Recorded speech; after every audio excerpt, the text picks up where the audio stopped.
ఇదిగో నేను త్వరగా వచ్చుచున్నాను. ప్రకటన గ్రంథము 22వ అధ్యాయము 7వ వచనము. ప్రభువునందు ప్రియమైన సహోదరి సహోదరులారా, దేవుడు రెండవ రాకడలో తిరిగి రానయున్న సమయం ఆసన్నమైంది. దేవుని గ్రంథంలో ఇదిగో నేను త్వరగా వచ్చుచున్నాను, ఈ గ్రంథమందు వ్రాయబడిన ప్రవచన వాక్యములను గైకొనువాడు ధన్యుడు అని దేవుని వాక్యంలో వ్రాయబడి ఉంది. ఇదిగో నేను త్వరగా వచ్చుచున్నాను, వాని క్రియల చొప్పున జీతం ఇచ్చుటకు నేను వచ్చుచున్నానని దేవుడు మాట్లాడుతూ ఉన్నాడు. కాబట్టి ఈ భూమి మీద నుండి మనం సంపాదించిన డబ్బు, భూములు, ఇండ్లు ఏవి కూడా మనం తీసుకొని పోము. మనం తీసుకొని పోయేవి ఏంటంటే మన క్రియలకు అక్కడ జీతం ఉన్నది. యేసుక్రీస్తునందు విశ్వాసం ఉంచి ఆయన రక్తములో కడగబడి ఆయన ఆత్మతో నింపబడినప్పుడు మనకు జీతం ఏమిటంటే నిత్య జీవము. ఆ నిత్య జీవంలోనికి మనం వెళ్ళాలి. అయితే యేసుక్రీస్తును అంగీకరించకుండా, జీవితాన్ని బ్రతుకును మార్చుకోకుండా అలా జీవించిన వారికి, దేవుని మాట వినని వారికి నిత్య అగ్ని గుండము ఉందని దేవుని వాక్యం సెలవిస్తుంది. మన అందరం కూడా మనము పరలోక రాజ్యం అనే జీతం పొందుకోవాలి, రక్షణ పొందుకోవాలి. రక్షణ పొందుకున్న వారికి జీతము పరలోక రాజ్యము, విశ్వసించని వానికి, రక్షింపబడని వానికి నిత్య అగ్నిగుండము. కాబట్టి మనం పరలోకం అనే పరిశుద్ధమైన స్థలంలో అడుగు పెట్టడానికి మనం సిద్ధంగా ఉందాం. అంత్యదినాల్లో రకరకాల పరిస్థితులను మనం చూస్తూ ఉన్నాం. ఎక్కడ చూసిన యుద్ధాలు, బాంబులు. దేవుని రాకడ ముందు ఇలాంటి పరిస్థితులు భూమి మీద సంభవిస్తూ ఉంటాయని దేవుని వాక్యంలో వ్రాయబడి ఉంది.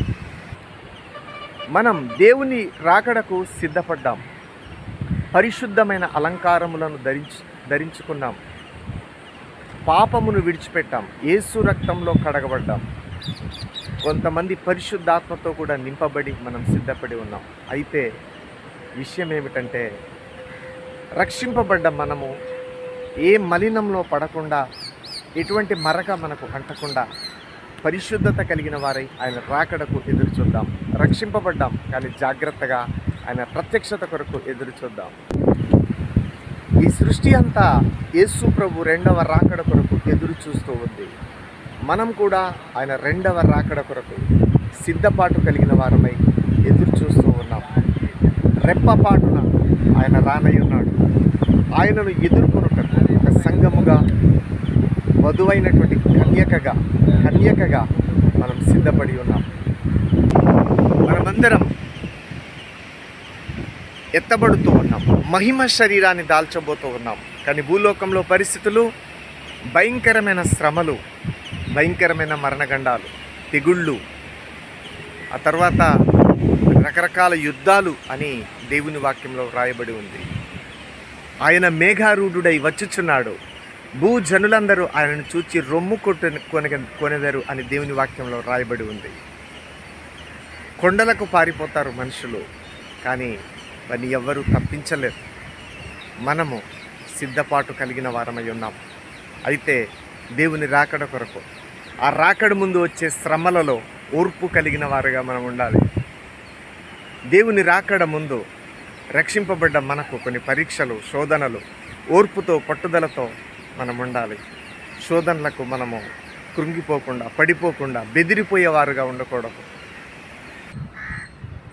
సువార్త సర్వలోకమంతటా ఇదివరకే వ్యాప్తి చెందింది, ఇంకా వ్యాప్తి చెందుతూ ఉంది. టీవీ ద్వారా, ఫోన్ ద్వారా, రేడియో ద్వారా, కరపత్రికల ద్వారా, మీ ద్వారా. కడబూర మ్రోగబోతుంది. వరుడైన యేసుక్రీస్తు తన దూతల పరివారముతో, పరిశుద్ధులతో పాటు మధ్యాకాశంలోనికి పెండ్లి కుమారుడుగా రానయ్యున్నాడు.